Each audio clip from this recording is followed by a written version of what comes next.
Good morning and welcome to the July 13th meeting of the Meriwether County Board of Commissioners. We're glad to see you today, and we ask if you have any electronic devices, if you would please just silence them until our meeting is over. At this time, will you please stand for the invocation to be given by Commissioner McCoy and remain standing for the Pledge of Allegiance. I'd like to ask for you to bow with me for the next few minutes. Lord, we just come to you, thank you so much for all that you've done for us, and thank you in advance, Lord, for the riches you're going to do for us. Father, this morning as we gather and assemble to make decisions that will be benefited to Meriwether County, we just ask that you would be in the midst. And Lord, not only to Meriwether County, but your name would like for us to put this together. And Lord, as always, we know we fail so many times, and we just ask you to give us what we do. Amen. I pledge allegiance to the flag of the United States of America and to the republic for which it stands, one nation, under God, indivisible, with liberty and justice for all. Before we adopt the agenda, we have a few changes. First of all, under new business, we're going to remove number 1. They could not be here. Under appointments, we're gonna, number 2 will be the appointment for the Department of Public Health. That will be to fill the unexpired term of Norma Phillips. And under new business, number 6, to review a request from the Sheriff's Office to surplus 8 vehicles.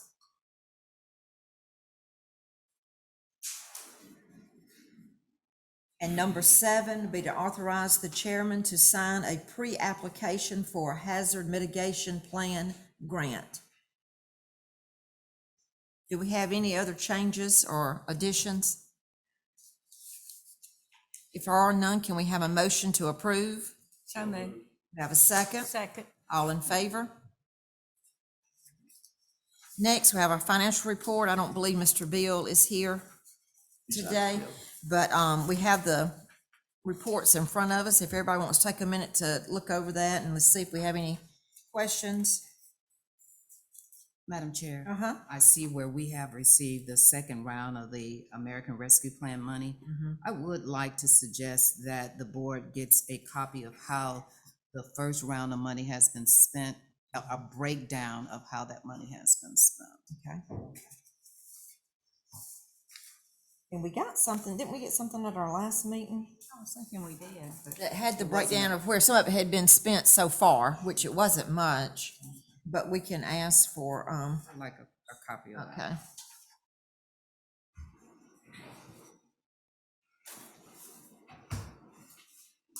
okay. Okay, any other questions? Looks like our general fund is okay at this point. Our splosh still is ahead of projections, T-splosh and regular splosh.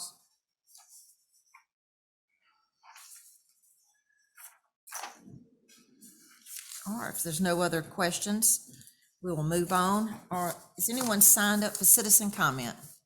Okay. All right, we have the minutes from the June 28th, 6 p.m. regular meeting. You've had an opportunity to look over those. Are there any corrections or changes that need to be made? I do want to bring up one thing. Okay. In the minutes, I believe it's for June the 28th, under future meetings and notices, it has regular meeting of June 13th and June 26th. That should read July. Okay. All right. We've got those changes noted. If there are no others, can we have a motion to approve the minutes from June 28th? so moved. We have a second? Second. All in favor? Next, we have the June 30th, 10 a.m. work session. Again, you have those minutes before you. Are there any changes that need to be made? Hearing none, can we have a motion to approve? So moved. Have a second? Second. All in favor? Thank you. We do not have need for a public hearing, so we'll move on to appointments. Number 1 is the appointment to the Pine Mountain Regional Library Board. Does anyone have anybody? I do have someone that I have talked with and do not have We just got to talk a little further, but if anybody else has anyone. If not, we have a motion to table. Motion to table. Have a second? Second. All in favor? All right, number 2 is the appointment to the Department of Public Health. We do have Renee Duke Smith, who is interested in filling that unexpired term. I'll make that in the form of a motion. Do we have a second? So moved. All right, all in favor? Thank you. Under new business, we will, number 1 was removed, so we'll go to number 2, update and discussion on Meriwether County road projects. And Mr. Gay and Mr. Beal, I guess, will. Yes, ma'am. Thank you. Uh-huh. We appreciate the opportunity to update you guys this morning on the road projects that we spoke about. At the last meeting, we talked about being able to go up and see GDOT about the possibility of some funding. And we made that call. I called GDOT's office to see if I could get that scheduled. Of course, the commissioner, GDOT commissioner, is really busy right now. It's a very, very busy time for him. But I got a call back almost immediately from the state aid administrator, who is basically the finance guy, and he's out of Atlanta.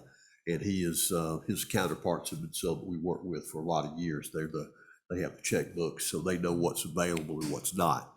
And what he asked me to do is he and I discussed our needs and our concerns. And he said what he would do is he wants us to submit our request. He will go ahead and analyze the request. He will see what he can do for us right now in terms of projects. And then he says that he, of course, gets to see the commissioner on a daily basis. And that if it's something he could help us with, fine. If not, he will help us get in to see the commissioner. And it'll be a lot quicker process than just calling up and doing it on our own. So with that in mind, Bill and I look back at a lot of the projects that we talked about. And at the last meeting, you guys spoke of trying to find projects that would connect from one state route to another. And of course, we had Lucasville Road, which we knew was a priority. We had Forest Road, which we understood was a priority. And Bill went back and did a great job of trying to gather some additional roads. And we have produced some maps. We just got these in. So this is a map that shows some other projects that we would recommend as well. And what we were going to do is take these maps and get those up to GDOT. We've already got accident data on all of these roads. And Bill, I think we got a cost estimate on the road that there's 5. We're looking at Forest Road. We're looking at, we added Primrose in because Primrose is a road that has a lot of cut throughs and it's been in historically bad shape. And we did the northern west half. Yes. That's 2 years ago, and then the part that comes back towards 2741 is in really bad shape. Right. As far as the Okay. pavement rating. Yeah. Let's finish that project. So this part's been done, so we're looking at adding this part here. Also, Coleman Creek Road. Coleman Creek Road is a road that's going to be used heavily as a bypass once the bridge work begins there. And I know we're going to have truck routes and everything else, but we're going to have a lot of stuff going through there too. And we'll probably, in the letter, which we'll write for the chairman's signature, we'll probably ask for Coleman Creek in a little different manner since it's going to be used as a route, and to see if they will help us. I know sometimes in years past, they've come in and actually paved some roads up front. They did Jute Line, remember? Right. Because it was gonna be a detour. That's right. So we'll ask about what they can do to do that. So we'll consider that. We also have River Road, Phil, is that Yes, right? That's right. And River Road is connects this White House Parkway and 85, and that's another road that has a lot of traffic that connects to state routes. And then of course we got Lucasville Road. We included the section up to 362, and I think we went all the way across and went over to 85. So we have that is basically these two here look like one project, but they're not. So there's 5 projects over there that we would like. We could we talked a little bit about including the culvert on the Trickling Town. Trickling Town, and we could add that to it if the board would like that as well. And what we would recommend that we do, if you guys are okay with these, we'll prioritize them, but of course our priorities are Lucasville. Lucasville and Forest and for our Forest. first, That's 1 and 2. I think we had just decided that. 1 and 2 will be our, and we just need direction on that, 1 and 2, and then we'll put the others into, also, I don't know whether y'all have a preference on that. I would pull Coleman Creek out, and we'll ask and talk about it really in a little different light. We did discuss safety, and he asked about that, and of course, we gathered the accident data. And I think we mentioned this last time, but what I'd like to see them consider on safety is more so than just striping and signage, is the width of the road. I know in years past, I've seen another foot or so added to each side of the pavement, and then you do your striping, and you can actually put an overlay back over, and you really don't even see that extra width on the outside. But from a traveling public standpoint, it is tremendously an improvement in safety.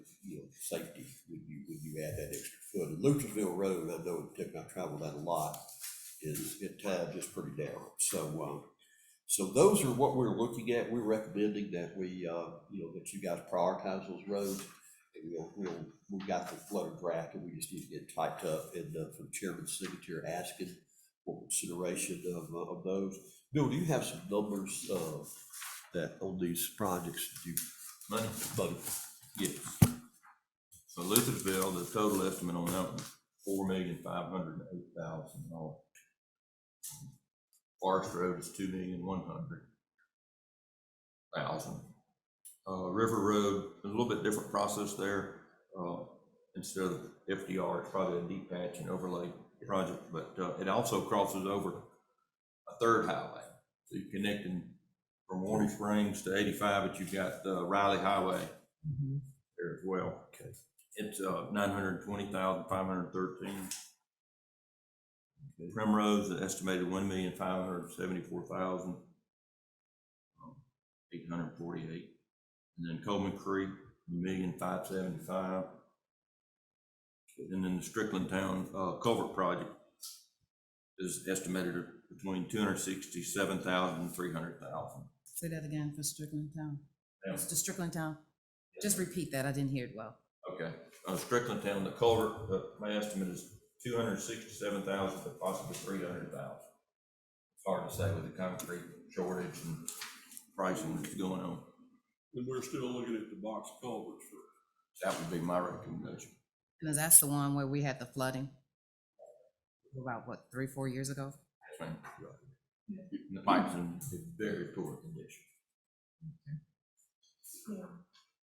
You look at about $11 million or so. And we know they're not gonna do all of that, but But, one of the things that works well with GDOT is if we could take and say, here's our projects, okay, and they won't give us all that, but they'll give us hopefully some of that. And then we come back and we do what we told them we were gonna do. Let's go ahead and we fix those things. Soon as the asphalt starts to dry on that, we go back up and say, hey, look, we've done these. We'd like to talk to you about these, and we'll have our next set of projects ready to go at that time. That's worked out, historically very well. And GDOT's always kind of had the motto, we'll help you if you'll help yourself. And I think we've done a lot of helping of ourselves, and we will mention that. I talked to, I think Bill was in there when we were speaking, and I talked to him about the fact that we had SPLOST. You guys had dedicated about $500,000 a year to SPLOST to cover the 30% plus a little bit extra. And then, of course, we've got the dedicated monies from T-SPLOST, which not every location has that. And that's a good thing. And, I explained how hard you guys work to make that a reality. So that will help us as well. I have a question about that. When you said, move on to our next projects or be ready for that, you're talking about the big for next year, right? I'm talking about, once we do these, I'm talking about taking the next list of these roads and going back up and saying, hey, Again for this year. again, Well, it'd probably be next year, because, Probably. yeah. Let me ask you this, where are we on our new projects for this year? I know we've done the work down at the lake. We, They've done John B. Alford, McLean Road, and Lake Meriwether. The asphalt plants were closed down through the week of the 4th of July. And they moved to Tyrone, and they should be back on Hughley Road at the end of this week, is what they're telling me. What will we have left at that point? King, and then, Hawk's Nest and Coyote. and we want to talk And about those that are different today. processes, so it depends on their equipment availability. That's full depth reclamation on the last. So you're plus thinking next Luthersville. week for Hughley though? Okay. You got Luthersville, Hawks Nest, and Coyote are full depth reclamation projects, so. Yeah. It just kind of depends on when their equipment is available. And we need you guys also today to talk about, because if we're gonna substitute some roads, we've got to have a change order. And so we need to get you guys to authorize that if we're gonna exchange roads. We talked about, exchanging, Coyote for, Weaver Park. Weaver Parks, yes. Madam Chair, Uh-huh. showing that we don't have as many roads as we did, probably the longest road is Luthersville. Do we feel confident that they will finish this year? I know last year they had to stop, go somewhere else and come back, but considering what we got, do you feel like they will complete everything this year and not take it over into next year? The way they're talking, they'll be finished fairly soon. Okay, They were, last year, they ended up with, because we did the surface treatment, they ended up They have having not. to rely on a subcontractor. And this year, they're not doing that because we. They haven't returned to repair those roads, but they have started stockpiling material to make those repairs. Yeah. I don't know if the rain's holding him up or what, but he has started. all right. So how many of those roads, because I know they did finish Tuskegee Lane, right? Yes, I think it's finished. It's finished? Yeah. They did finish that portion on Primrose, but did they go back and finish Joshua Lane?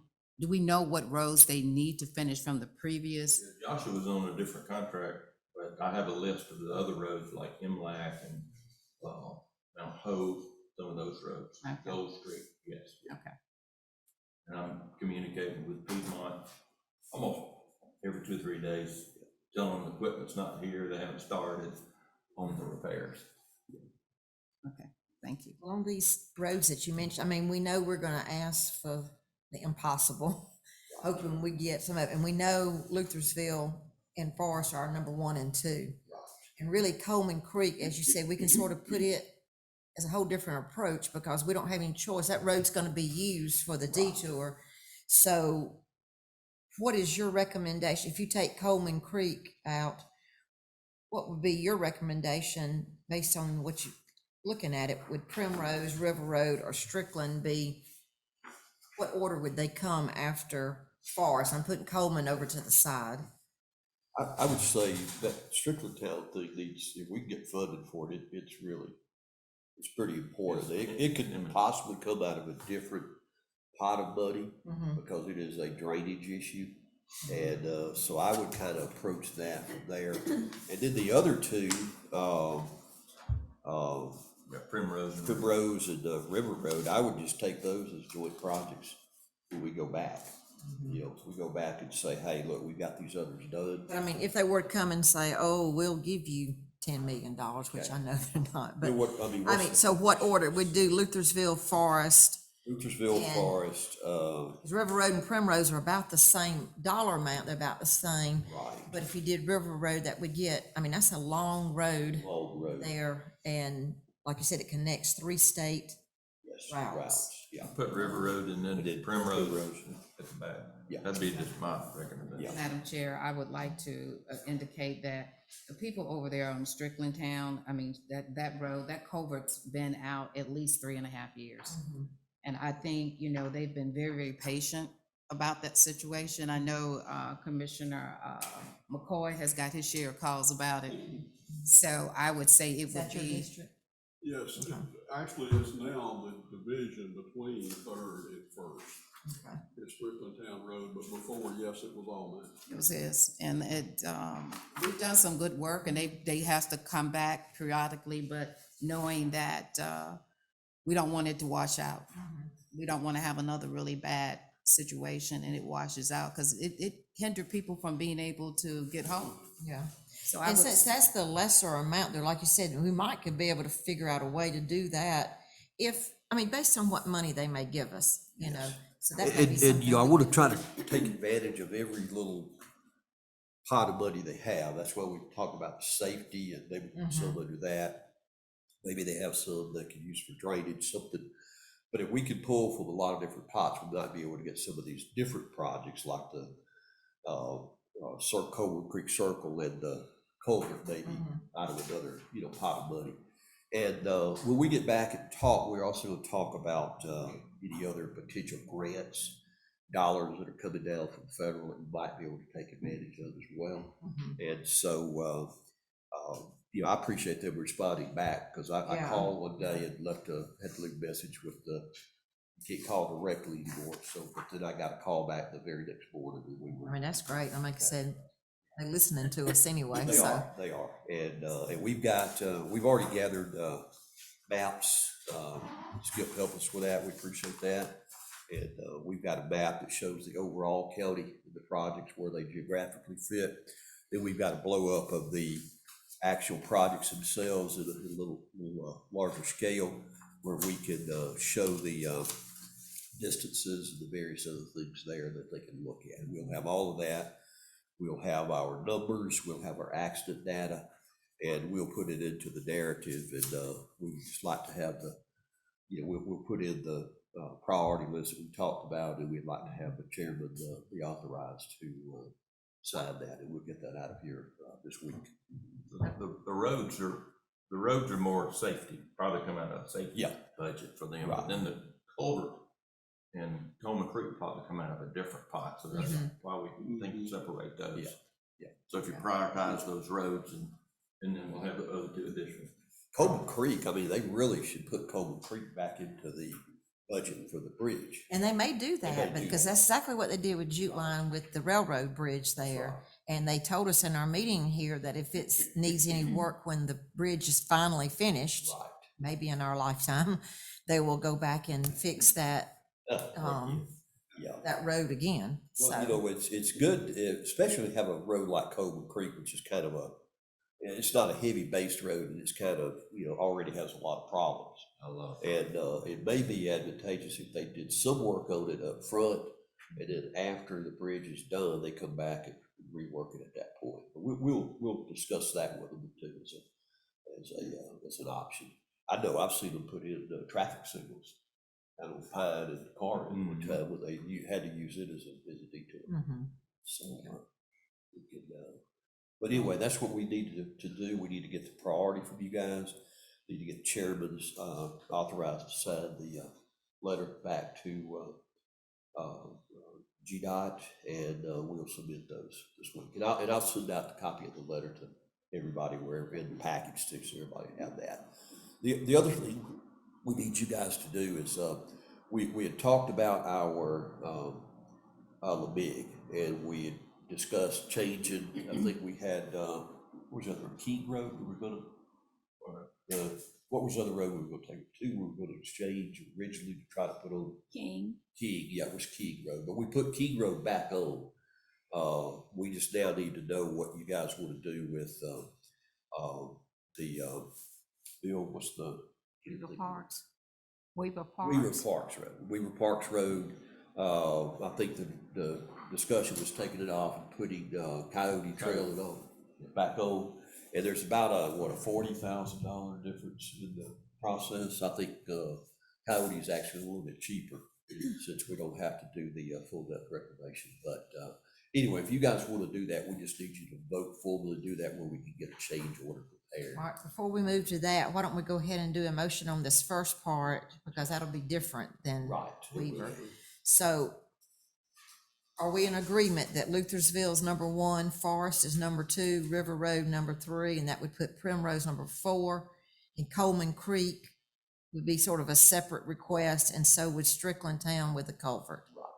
Is everybody in agreement with that? okay, so Strickland Town falling where? Number. Well, as a separate, and really not in the list of This just is a road, safe- Okay. as a Going safety under maybe thing. a bridge Yes. project. Okay, Mhm. that's fine. If that's okay, can we have a motion to allow them to proceed to get this information to GDOT and allow the chair to sign? So moved. We have a second? Second. All in favor?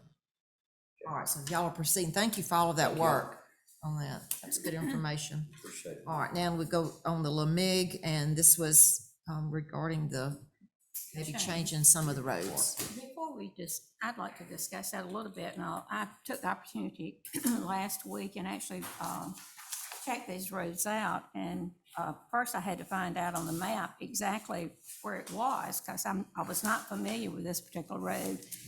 And it's interesting that this year that it's also a dividing between District 1 and District 3. And how I got to the road was off of Georgia 85 and then across the railroad and all. And I do agree, there's a lot of, I believe the term is alligatoring on the road with some potholes or whatever. Potholes.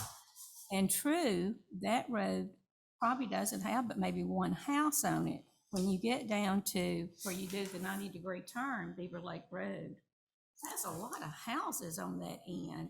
And I can't help but think that those people that live on that end of Beaver Lake are using that road to access Georgia 85. And then as I go on through, it's typical of a lot of our dirt roads. It needs, some maintenance and all. And the concern, and I expressed to Mr. Ganoff, down where the bridge is, there's a washout area that we need to address. But the more interesting thing that I found on this particular road, there's a lot of really nice houses being built on the Mount Carmel end. And if y'all are familiar with it, and I believe it's gonna be in District 1 all of next year, after this year, but there's some really nice houses, and Mount Carmel has had some issues in the past where I think that bridge has been out on Mount Carmel. We've had issues on Mount Carmel. They It's would been have to closed use- probably 2 or 3 times, I think. I Exactly. mean, I'm not as familiar with it as. We replaced 4 cross trains in. But my concern is that if we don't go ahead and move forward on Weaver Parks Road, if it continues to deteriorate, it's going to be more expensive next year or the year after or whatever. And because we've got everything in place for the LMIG, I would say keep it like it is and then have whatever road that's less expensive on next year's LMIG list. But that's my personal thought, and I know, and I just feel like that the road needs to be addressed for those people that are living on the Beaver Lake end closest to that road. The bridge on Beaver Lake is in consideration for a low impact bridge program with the GDOT. It's in competition with 3 other counties. So that's gonna be reviewed in September. So I don't know that Meriwether's gonna get it, but we're one of 4 that are being considered. For that particular On bridge. Beaver Lake. Okay. We're replacing that bridge. In the meantime, there is a washout area right close to that bridge that the county, and I'm sure you did, I'm just saying. Yeah, I thank you for reporting it. I put that in as send an email to list that as a I project appreciate that, thank you very to much. take care of. Madam Chair, I have given Skip some pictures of Coyote Road, and I would like him to bring it up. Even though Weaver Park Road may go into a different district, it doesn't go in effect, it's still now in District 1. Actually, right now, it's in between you and I. It's Okay. District 1, District 3. So that one section of the road? That's where it divides, right there. Okay, well, either way, these are some pictures of Coyote Road that runs into Beulah Evans Road. It is a very short road. When we talk about the number of houses, we probably looking at, off of that road, because it goes into a subdivision, we're also looking at probably about 40 homes. And they may not be $300,000 homes, but there are people who have lived out in this area for over the past 20 years. They have been asking to get Beulah Evans Road paved, which it runs into a dirt road.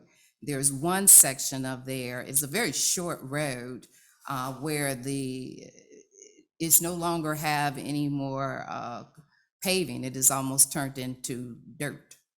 So we're going to be at Harkness, which is the road right over. So we can finish that out so that when they get ready to do Beulah Evans Road, all those roads going into that subdivision would have already been completed. I think this is a better use of our dollars. It covers more area. It's not going to cost as much as the Weaver Road, and it's going to meet the needs of several people in that area. These residents has been asking for help. Ms. Womack has come to this Board of Commissioners meeting several times. She's even worked on getting the signatures for people to do Beulah Evans Road, and I think these residents deserve to have that road taken care of. So I would prefer that we take Weaver Road off and do Cody Circle, since we're gonna be right next doing Hawks Nest. There are so many roads in this county that needs to be addressed. And we had decided to do it based on the need of roads. Now, my concern is that this would be a better fit for right now. That section of Weaver Road going off of 85, it stops into a dead end. And then it turns. So people do have options, but these people have been really, it's been a disadvantage for them. The school buses go in this area, I think, which has brought a lot of damage, and I'm concerned of the safety. So I would prefer that we take Weaver Road off the Lamig and put Coyote Circle. And I'm gonna make that in a motion. Be Weaver Park. Weaver Park. Because Weaver Road is just a little. I'm sorry.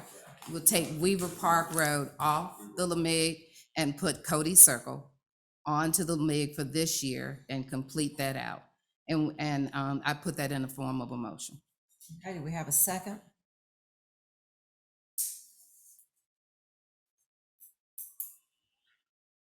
We don't have a second? 'Cause I would- Madam Chair, since there's no second, I would like to speak for Weaver Parks also. Not only do we have two other roads coming in there, Ike Williams feeds in there, as well as the road we have been discussing here at Beaver Lake. The third issue is there's a major railroad crossing right there on this road for people to get in and out. And if we don't do something with it here shortly, and that area is growing like crazy. Madam Chair, I'm sorry. Let me ask one thing, though, but Beulah Evans is gonna be done, right? Yes. So is it Coyote? Is that what you, Cody? Did you say Cody or Coyote? It's Coyote. Coyote. Coyote Circle. Could it not be done at the same time that Beulah Evans is being done, though? That road, Madam Chair, that road is in absolutely terrible condition. I'm not going to, I just really want to be fair and transparent. These people deserve that road to be paved.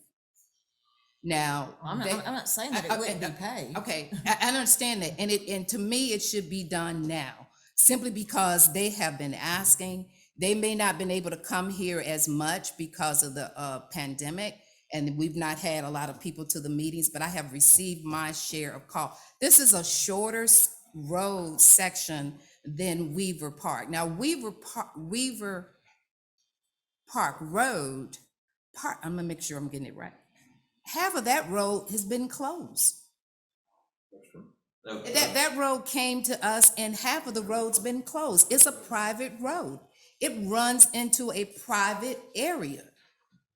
But we wouldn't be doing that part. Now, what I'm anyway. saying is the road used to be a through road, is no longer a through road.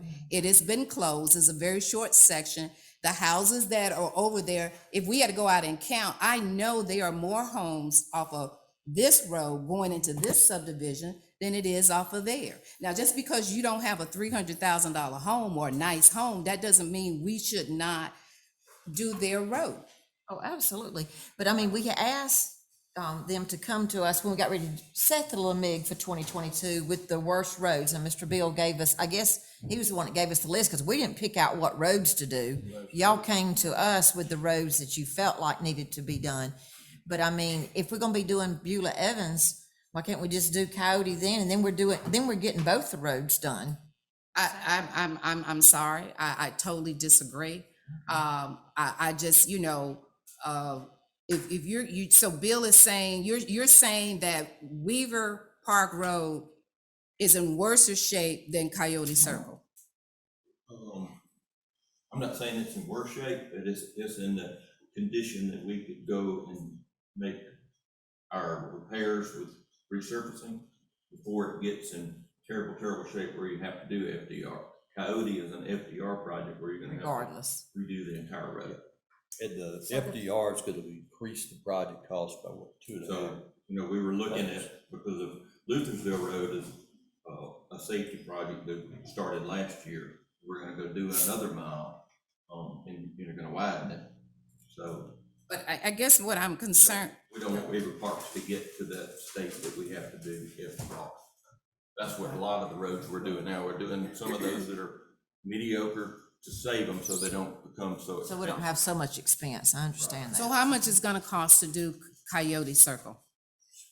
40, I think it was like 48 to 50,000. yeah, 48 to 50,000. And the other And one the is one that like, we've got right now is what, 72? it's like 90, 80, 88. So we're saving money.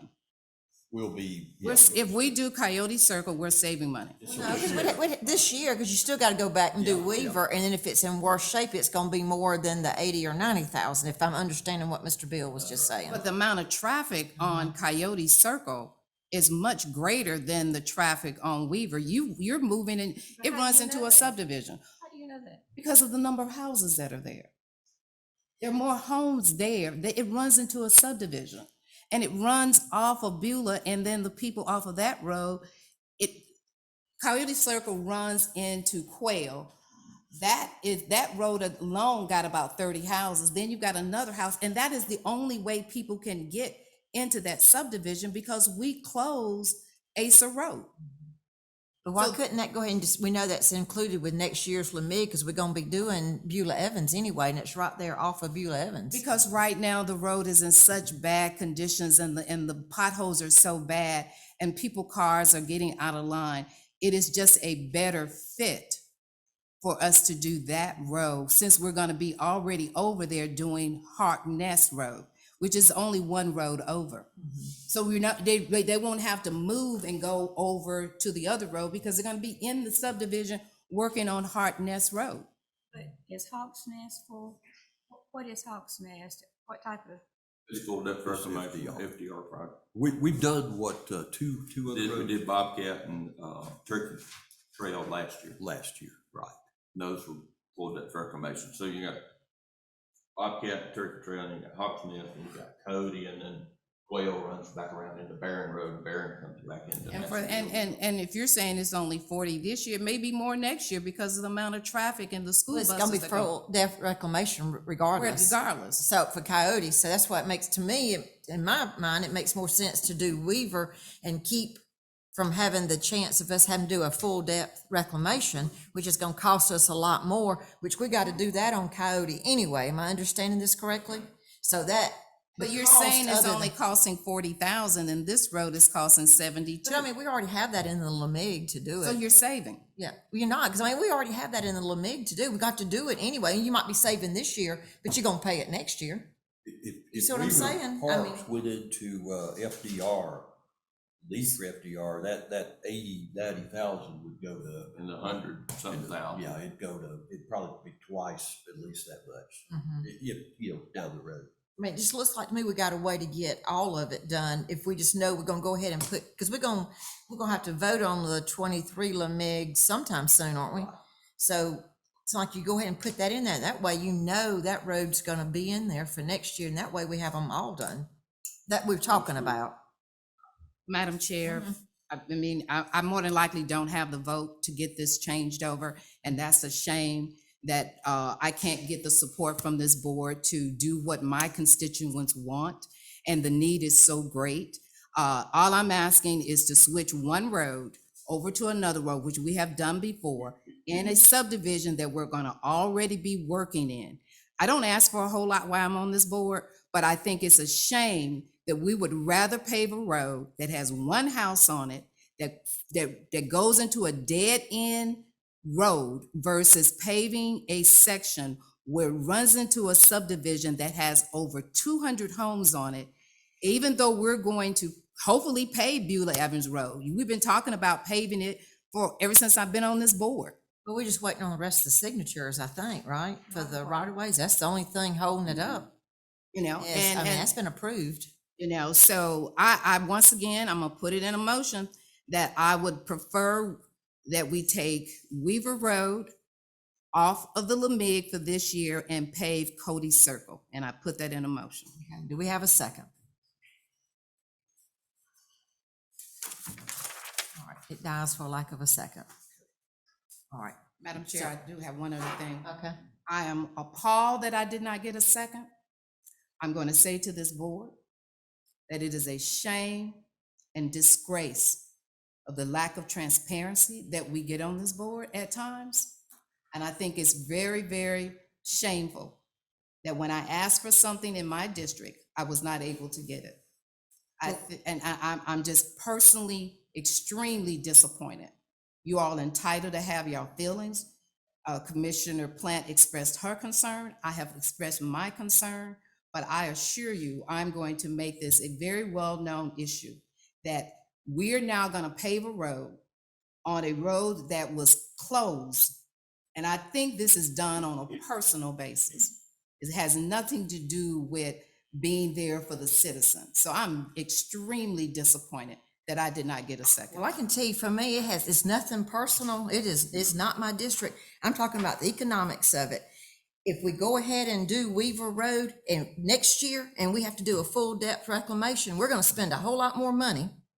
And we asked our staff to bring to us what was the greatest need, and they did that. We don't always get what we asked for, but this way, all the roads will be done. Go ahead and put Coyote on the next Lamig, and then we know it's in there to be done along with Beulah Evans. Beulah Evans has been approved. It's gonna be done as soon as they get the rest of the signatures. So I don't know about anybody. It's nothing personal to me. It's about the finances. And then we get both of these taken care of.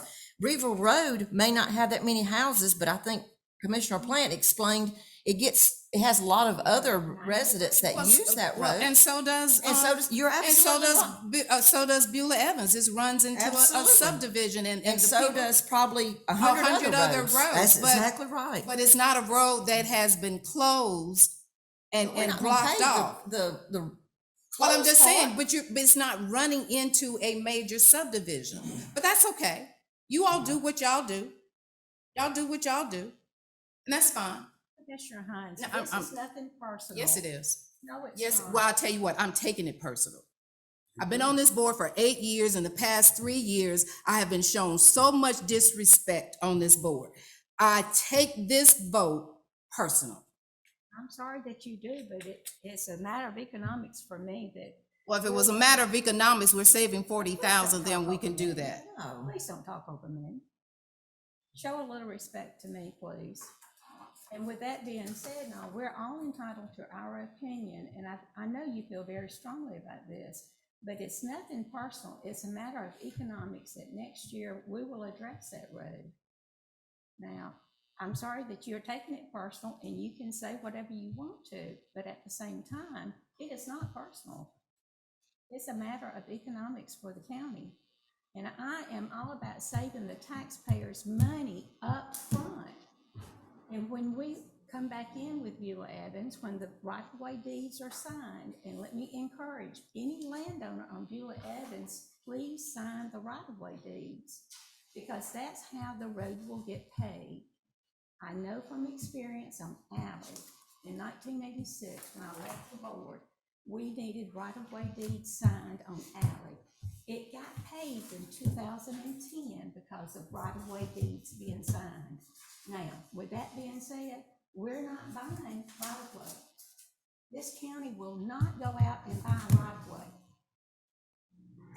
And I hope I'm making myself clear on that, but let's work together.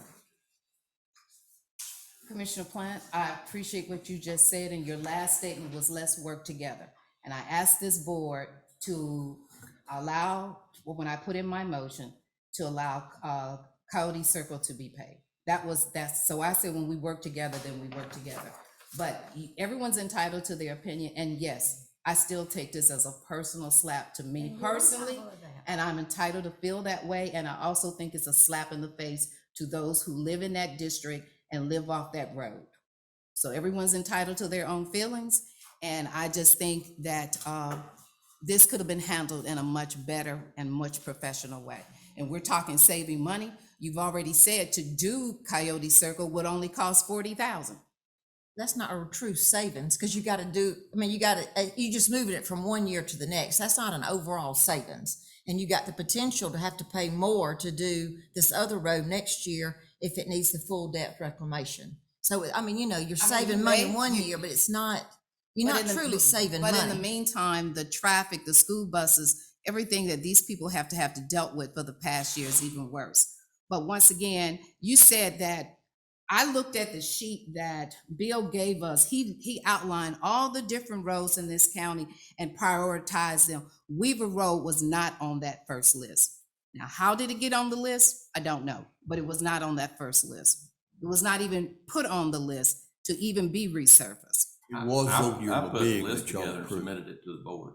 Yeah, and y'all approved it as part of the contract. Of the And that's, LeMay that's contract. why we need you guys to either exchange it or keep it, whatever, because we need to have a change order done where we could, make that a reality. Well, since the vote's not there to get it done, I guess, It stays like it it stays is. like it is, and that's once again a shame, an absolute shame. All right, is that all on the road projects then?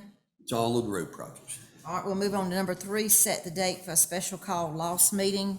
One was canceled on June 30th. I know we're getting in a time situation on this. Do we have recommendation for a date?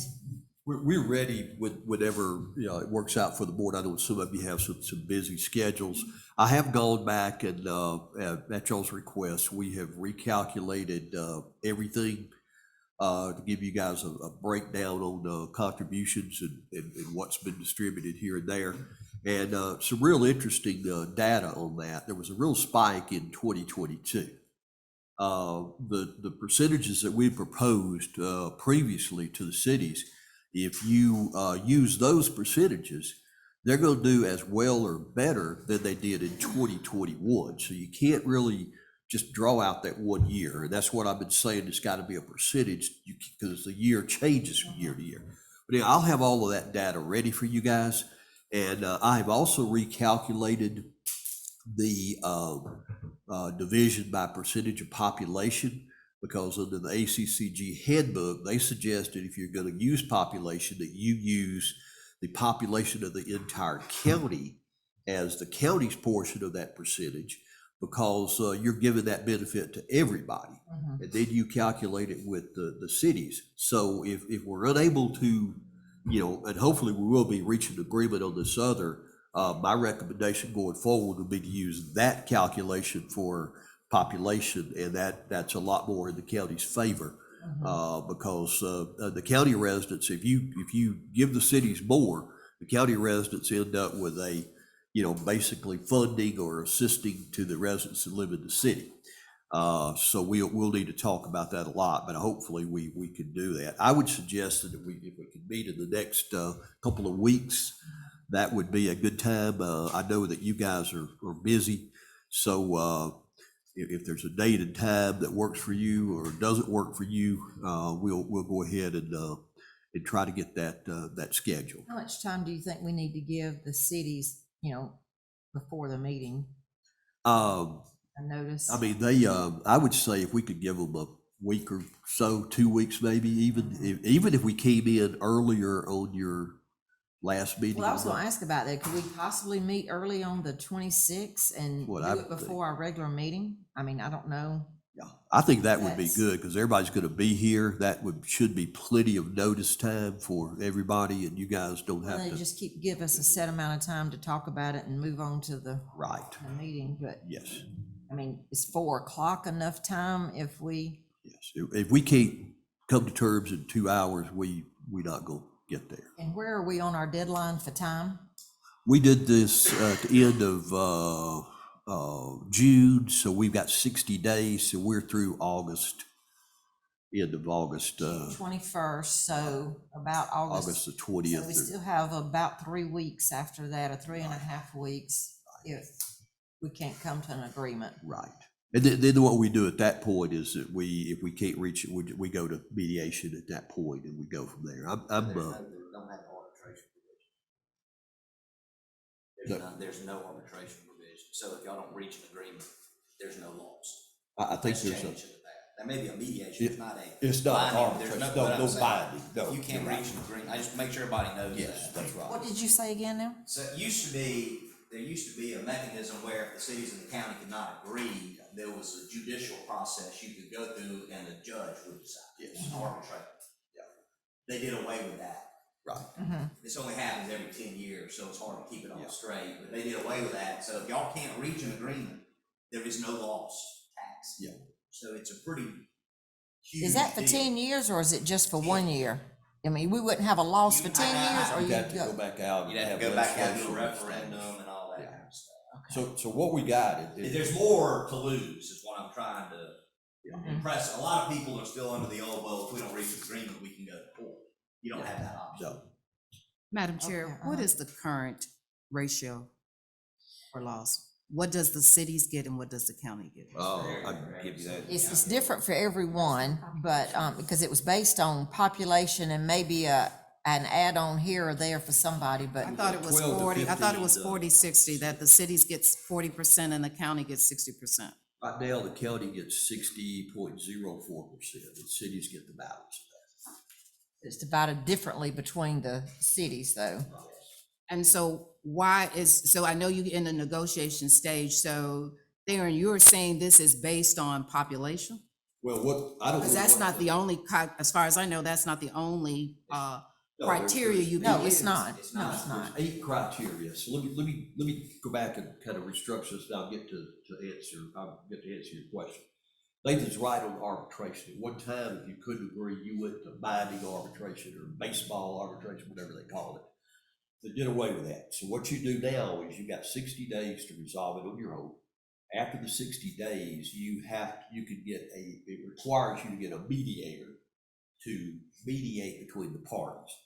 And then you got to, by the end of the year, agree, or it goes away. And that's what happens. Shirley, what happened 10 years ago, I really don't know, but when I calculated it, it was like percentage plus about 12-15% for all the cities.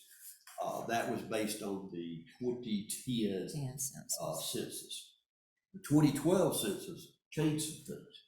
We had 3 cities that went up in population, while ever so slightly did go up. We had others that dropped, and some that dropped substantially.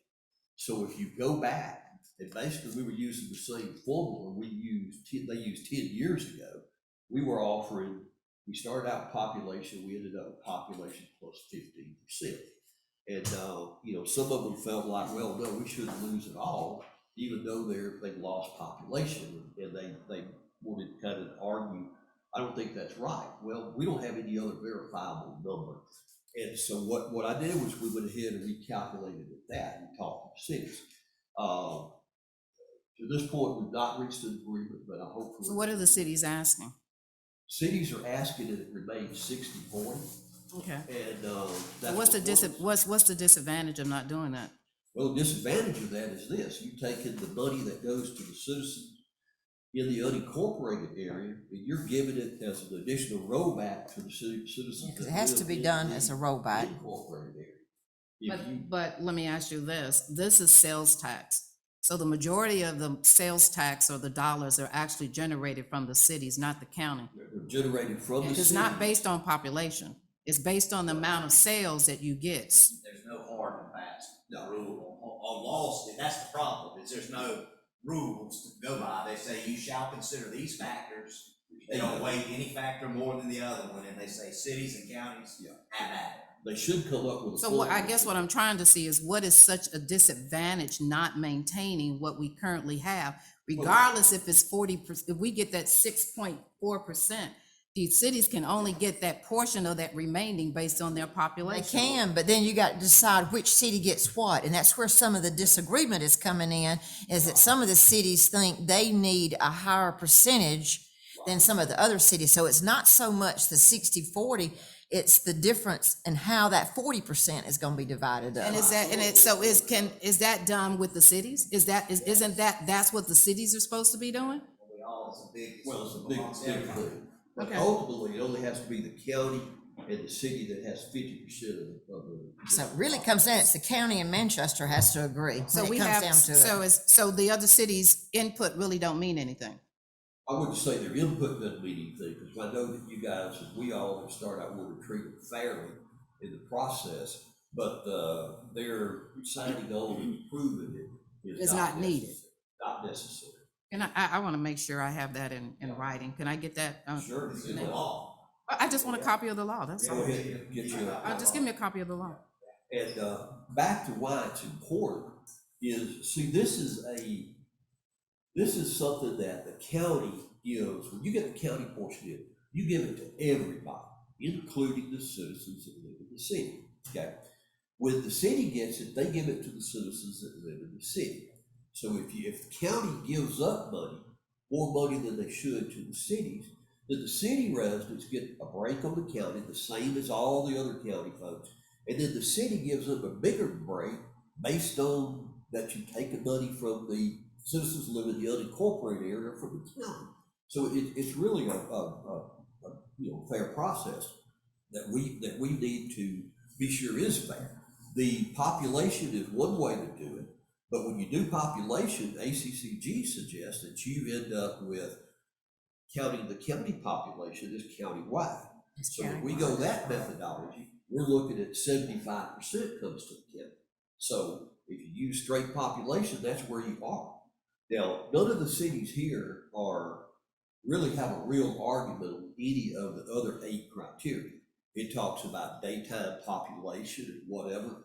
We don't have a central business district that brings everybody into a city during the day where the population swells to 2 or 3 times what it is.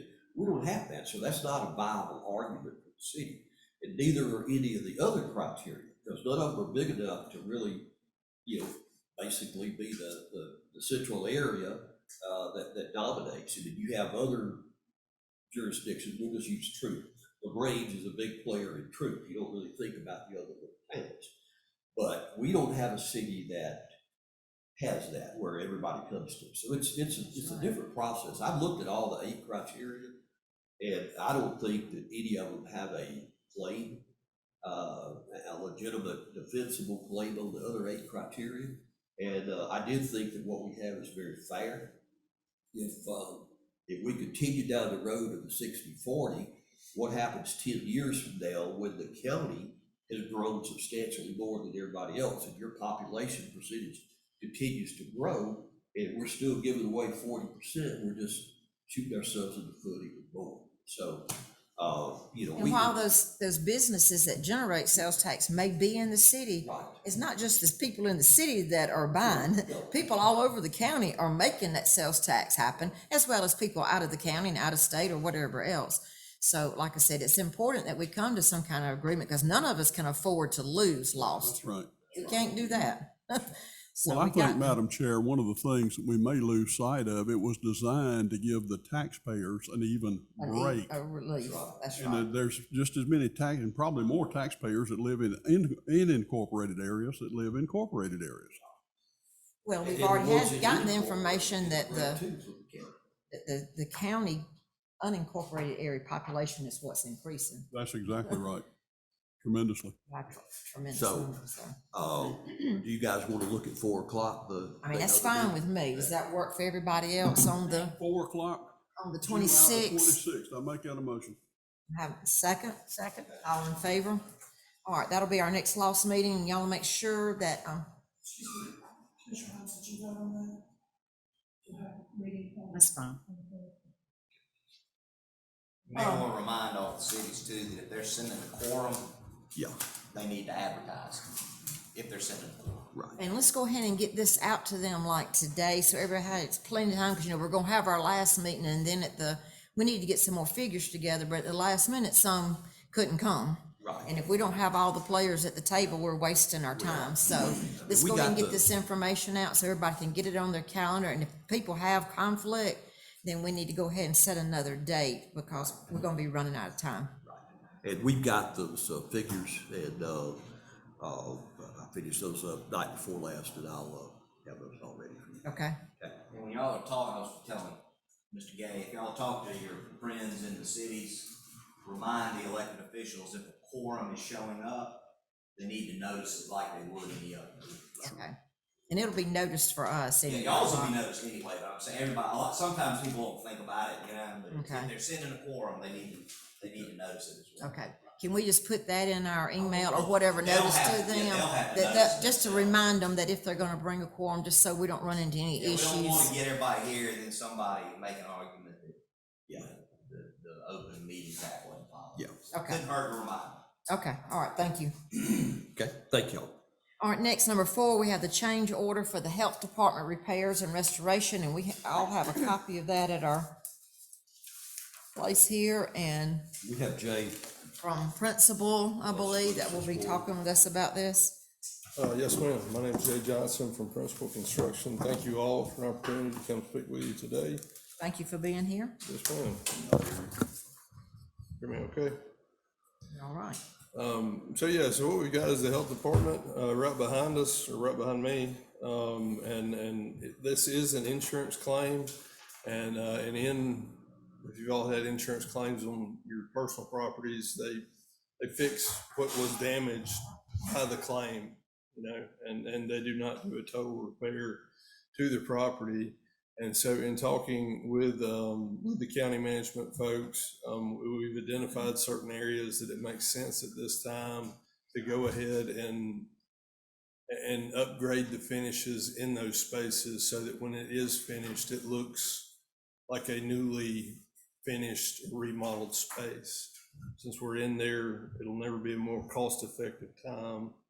And if y'all would like me to, if y'all have this change order tracking log in front of you, I'll run down each item as quickly and concisely as possible. Commissioners, there may be some of these things where we talk about, there may be some things you guys don't want to do.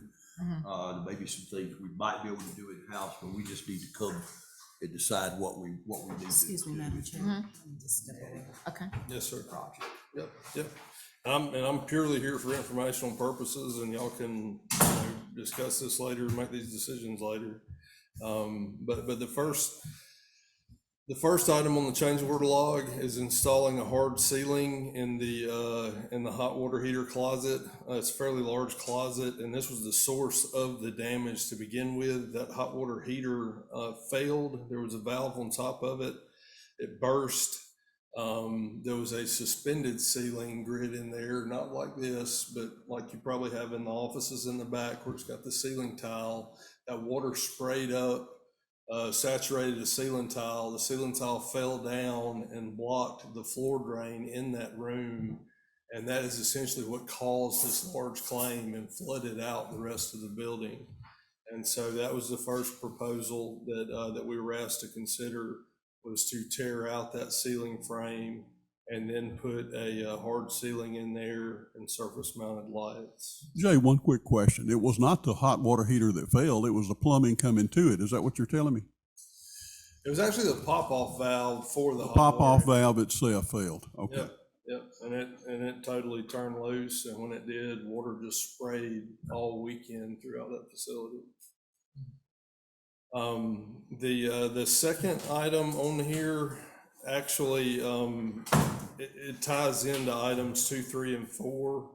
But basically what you've got in there currently, about half of the floor is LVT or luxury vinyl tile. For the past 10 years, we've been installing this in medical facilities with great success. It's very, the hygiene quality of it is second to none. The maintenance of it is second to none. You don't have to wax it repeatedly and then worry about contaminants getting trapped into wax. And we looked at pricing, putting LVT flooring throughout the facility. And then for transparency, we showed the credit on items 3 and 4 for removing the other flooring products that were scheduled for those spaces.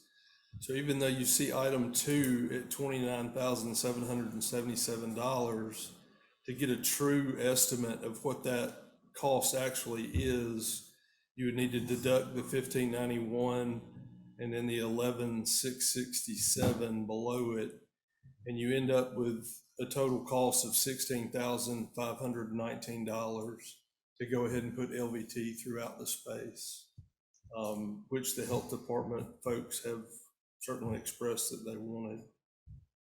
That would make the floors consistent throughout the building. It would, yep, you would have a consistent floor surface instead of it being broken up into, currently there's LVT, VCT, there's some ceramic tile, there's a small portion of carpet tile.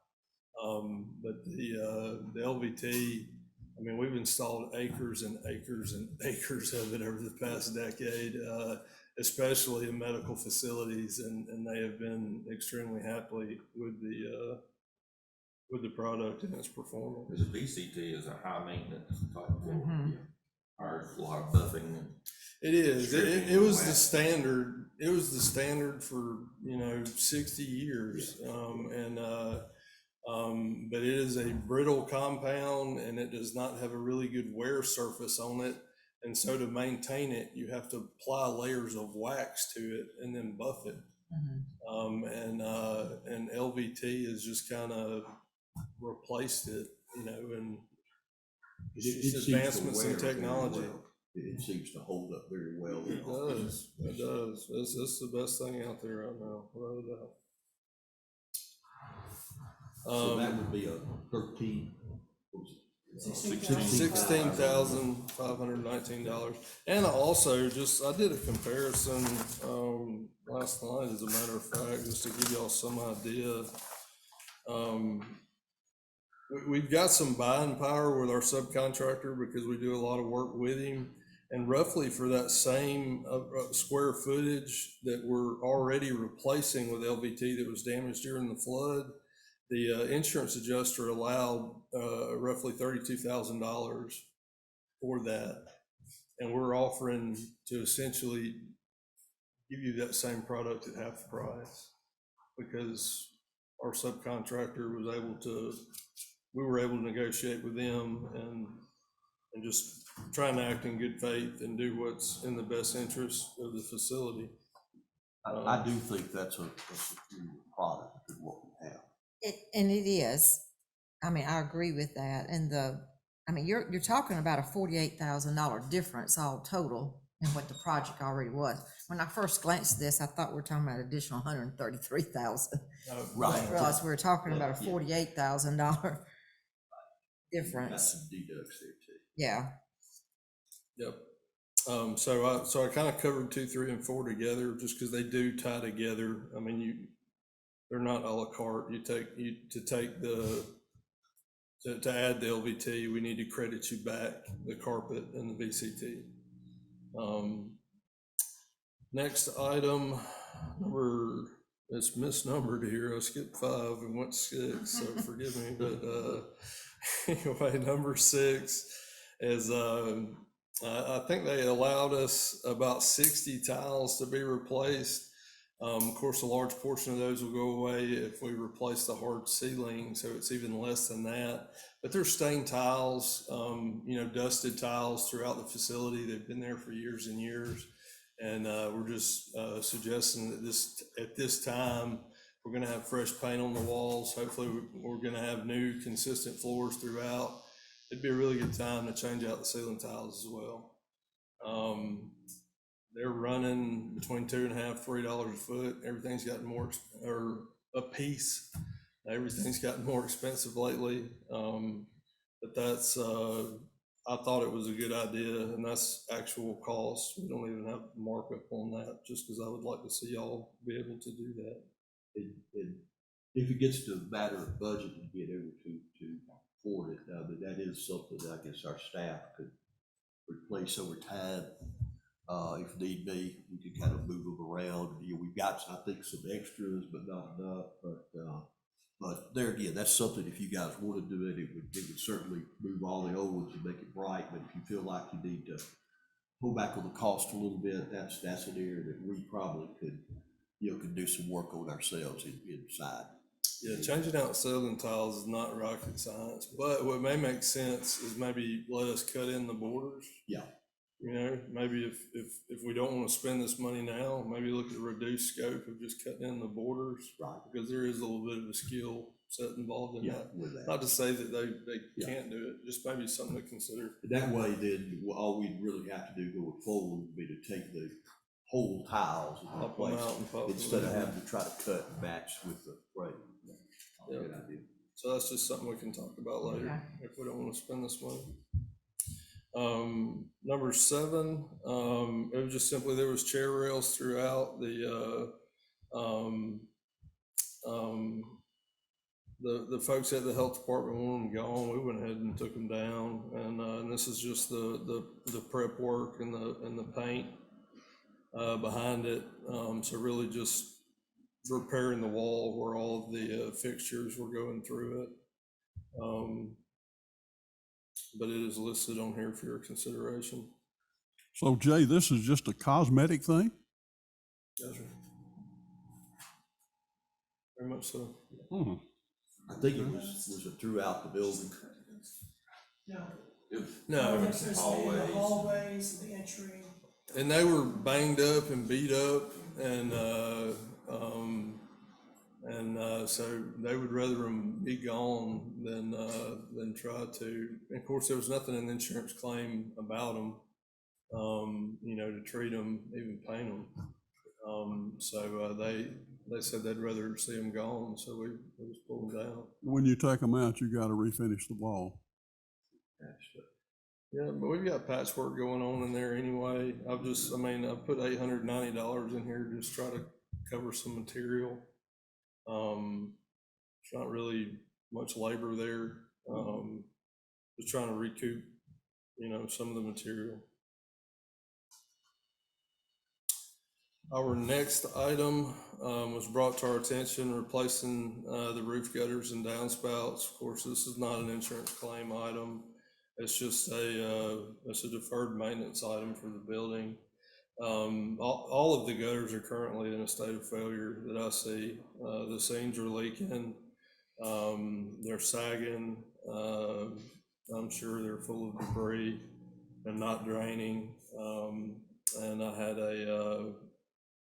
somebody come out, as a matter of fact, yesterday evening and give us a price for replacing the gutters and downspouts. Again, that doesn't have to be done now. That could be done well beyond after we finish our scope of work. We just brought it up, and so I went and solicited a subcontractor and gave you all a price to consider. Jay, in considering this, I've been told that water perks up through the slab over there. Is that We're correct? getting there. Hold tight. We're about to get there. Number 9. Washing the exterior and the sidewalks. We went ahead and did this for y'all, just because it's the right thing to do. But again, that's really a labor number, and then a rental on a pressure washer and the whirly-bird to clean the sidewalks. But we're gonna do it regardless of whether we get paid for it or not. And then to your item, Buster, number 10. So we were notified last week that when they're setting bankers boxes or cardboard boxes on the floors, that those materials are getting wet. And it seems to be more prominent on the further end of the building. But she did say that it happens throughout. So what we did, we went in and drilled holes, and we put moisture reading units in the slab to test the actual moisture that's coming through it. I should have those readings back today. And based on how much moisture is coming through will dictate what product becomes the recommended product to put down as a top side vapor barrier to prevent it coming through the floor finish again. In all likelihood, when the building was built, there was probably a very, very thin vapor barrier put between the slab and the aggregate, and it was probably abused during the pouring of the slab. And and I would think that that's most likely the source of the problem. And then, of course, anytime you run air conditioning in a confined space, it draws moisture. And so that's what's drawing moisture up through the slab. But we do have several products that will, fix this problem. We just need to know exactly how much moisture is coming through it to determine which product to use, because they come in a varying range of prices as well. And we don't want to, shoot a mosquito with an elephant gun, so to speak. We'd like to dial it in and get as most cost-effective product that's applicable to this situation as we can. And so that's why I've got that item listed here, but without information populated in it, because I'm still awaiting information to make that recommendation. Will there be any chance of putting French drains or changing the drainage over there to stop that? I don't think so. You've got positive drainage going away from the building. I don't think it's an issue of water running towards the building and somehow working its way between a slab and wall assembly joint. I think it's literally a failed vapor barrier beneath the slab that, one way to fix it is tear up the slab and put it back the right way. We don't want to do that. But they do make a whole host of, it's called a negative side fluid applied vapor barrier, which is basically a big word for just a surface treatment to prevent that water from continuing to come through it. Jay, any ballpark idea of what that might cost?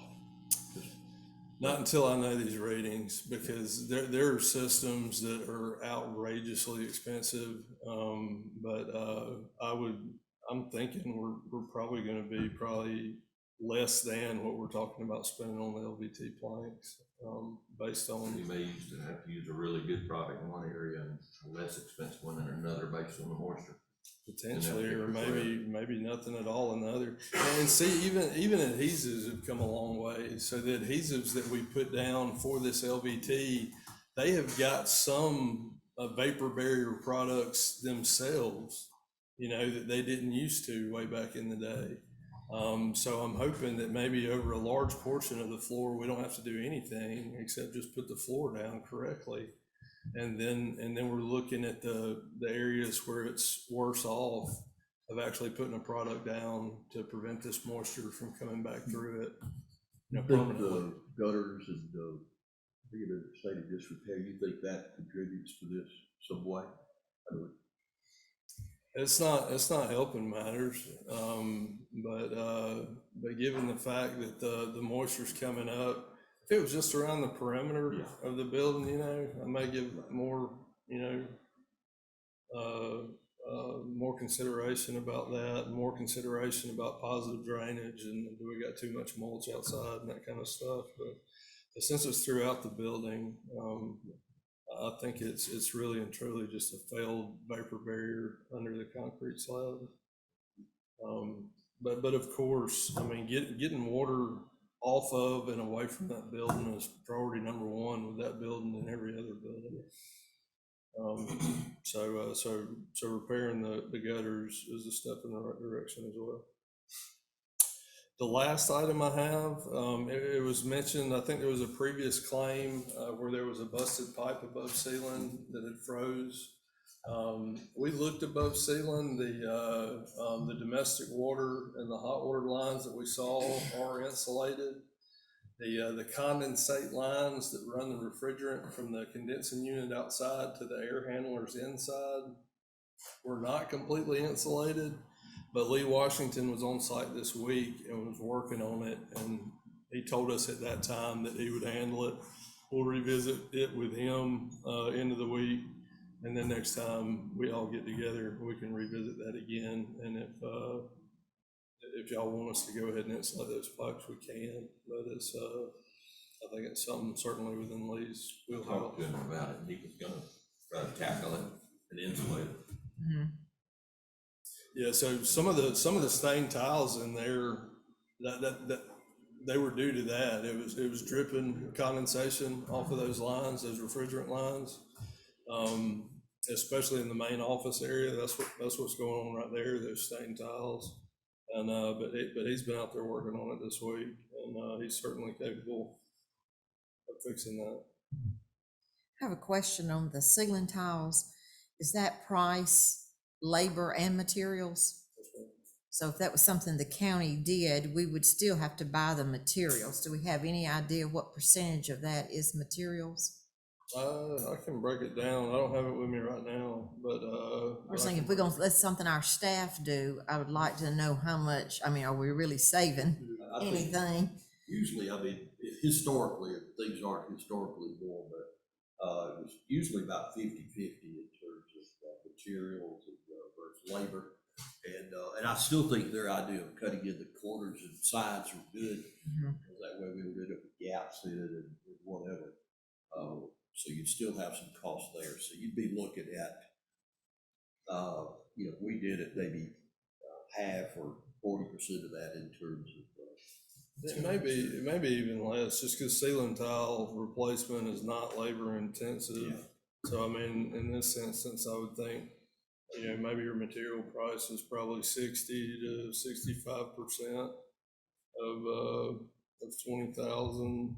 So, I mean, that may be $12,000-13,000 of the cost to be material. So really, once the grid's already there, you just got to pop it in, knock it out. So. That's right. That's right. Insulation, right?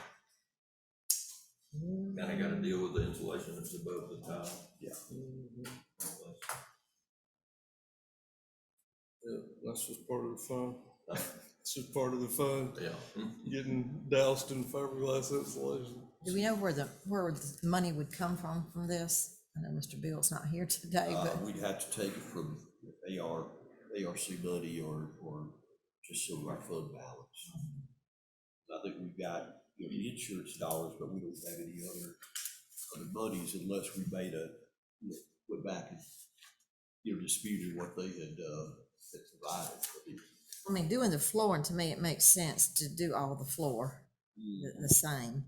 Some of this, if we don't do it, we're putting ourselves at risk of having to do this again. Right. If those pipes are gonna continue to leak from the ceiling, or if the gutters are causing any extra moisture there, or whatever, then we're looking at having to do it again. Plus you're reworking a building and it's an opportunity it is a health department where citizens come in and receive services. So, the appearance of being nice and clean and orderly is always a good thing. Make it look a little better. I mean, I know 2,300 isn't a lot of that, but I mean, could our staff not pressure wash the building and sidewalks? Huh? I think they've already. Oh, you've already done that? Yeah, Oh, okay. yeah, we had the labor over there, so I told them just go ahead and clean the place up. Yeah. Okay, you said that was for Besides the building. rental and okay, never mind, scratch that. Okay. But yeah, I think, I mean, to me, the flooring and figuring out this vapor barrier, I think those are your two most important things I do now. For one, just because of our buying power, we've got so much LVT going down right now with this particular subcontractor that we're actually doing it for half of what the insurance company allowed for that to be done. And we're passing that savings on to you all because the county's been so good to us, and we want to treat you in kind. And I mean, you hate to do all that work and then not repair those walls and paint it, and that's the least cost there, so I don't see why we wouldn't at least paint. I think And it's repair that. probably to everybody's benefit to let us figure out how bad this moisture situation in the slab is and put a price on that to make a full decision. So that way, I don't think there's any other variables here. I mean, Beverly, I think we've kind of talked through the finishes, and there's anything anybody else is really looking at doing. I know, she was wanting to change that one center in the main office area to where it wasn't a stand-up, it was a sit-down, but I think we can, at no cost, just lower that Lexan and we'll just do that as part of the product. Yeah, are the staff and management, health department helping in decisions as far as Mhm. paint colors or whatever, you know, that's going on? I mean, I select them, show it to Laura and her. It's the availability on the LVT. Do we know? I need to We find had out. two choices, so we can see Yeah. whether one could be here sooner than later. Jay, when will you have your oyster test back? I'm hoping they came and pulled those testers, yesterday, and so I hope to get the, results back, today, and then a product recommendation tomorrow at the latest. On this list, are there things that the board needs to go ahead and make a decision on, yea or nay, today? I would go ahead and do the LVT so we can get it I was ordered. saying, so you can get on order, Get it on because order. there is an issue about flooring. It's like most Just of the because of the lead supplies. time associated with it. And then we could come back based on the moisture and, you know, what it shows. I mean, if it's done and there is extra moisture, you know, around the perimeter, that may be a greater justification for the gutters and things like that. I think it'd give you a little more information if you did that. Yes, sir. All right, so could we do that if the board chooses to approve the floor and go ahead and do that and put everything else on hold until we hear back about the moisture test? Right, that, and also, I mean, I think we gotta put a hard ceiling in that Oh, yeah. closet where the water heater is. Yes, so that only this makes never sense to happens do that, again. that's right, yes, absolutely. I would do that, I would take your credits for carpet and VCT. Mhm. We can sit on the ACT, that's no big deal. Could you give us a breakdown of the labor versus material cost of the, Yes, sir. That's right, Cap. that way the board could have that? So we could have that, yes. Yep. Does that sound okay to the board, far as letting them go ahead and replace that ceiling over the water heater closet, and then proceed with the floor, and then we'll address all the rest of it when you get the test results? Do we need to put that in the form of a Motion, motion? yes. Up to a certain expenditure? One quick question, Madam Chair, that I had. Would you be able to proceed with this tile before you waterproof that floor? No, but we can order it. It's a lead time Oh, associated you with just it. want to order the Order it, tile? yeah. Okay, I see what you're doing, all Yes, right. sir. Yes, sir. Yep. Yeah. We wouldn't put any of it down until we Right. address our vapor barrier issue. If you take the closet and the amount of the flooring minus our carpets, I mean, you're about at 19,500, so you could set a limit, 20,000? 20,000, Up to? if I've calculated that correctly from what you told me. And use the ARP funds, is that what I heard? Well, either that or with Bill's back in, maybe he may have some other Him? dollars, They yeah. will determine?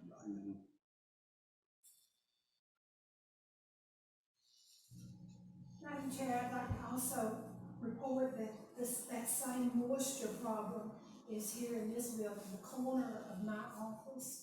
The water piles up when it rains hard, and my floor is getting wet too. Ooh, Lord. So, I'll go look at the outside before I leave today to see if it may be a positive drainage issue.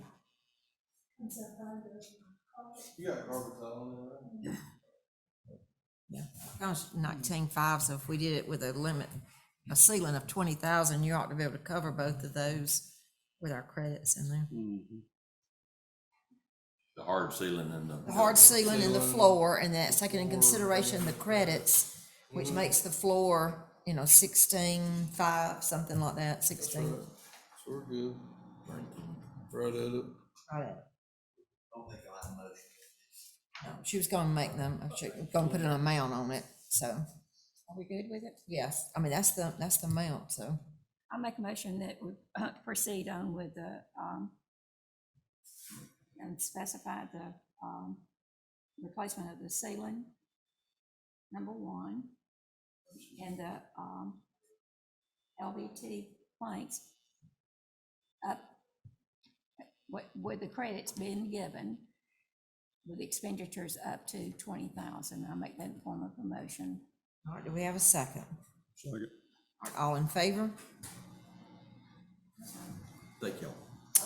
If I, real quick, just for timing, because I really want to finish this project, because I know y'all are waiting on it and ready to get back in there. I can get this information about the vapor barrier in the next 48 hours or so. I mean, how long do we anticipate a decision making on that? We don't meet again for Moving 2 forward weeks, so. with it, with that, Mhm. we could give you guys a call, because that's gonna kind of hold everything else up if we don't move with that vapor barrier. So if we could go ahead and get the call into the board and get tentative approval on that, then we can bring these other issues back, like the gutters and all, to the next meeting. That's gonna be critical, getting that vapor barrier covering over that exposed floor so that we can move forward with the rest of it. Okay. I mean, I'd be happy to, yeah, we'll get a consensus on it, yeah. Okay. All right. Any other questions? I'm good. All right, thank you. Thank you all for your time. He's not gonna go too far, because we're talking about the courthouse. I would say we got the courthouse stuff. All right, our next item is the courthouse roof drain repairs. Okay, so Jay is back with us again. Proud to be here.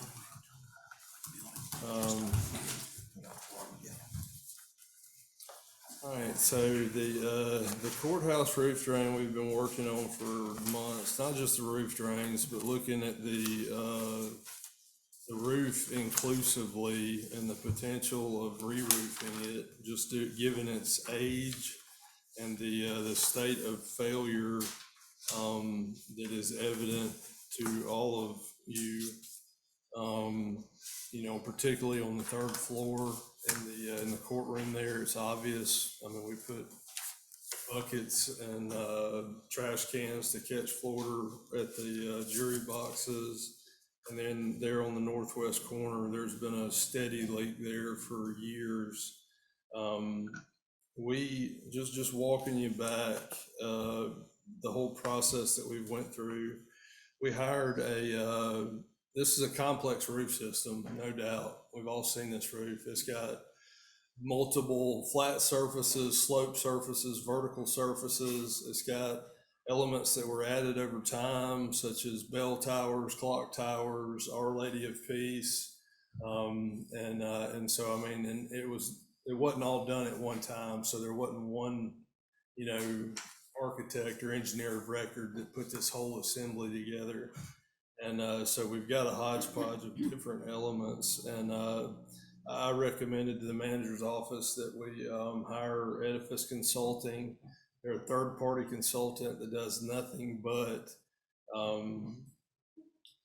evaluate these types of buildings, both roof, building envelope, completely inclusive, and then make recommendations for repairs. And if need be, they can do design work as well for putting out for bid.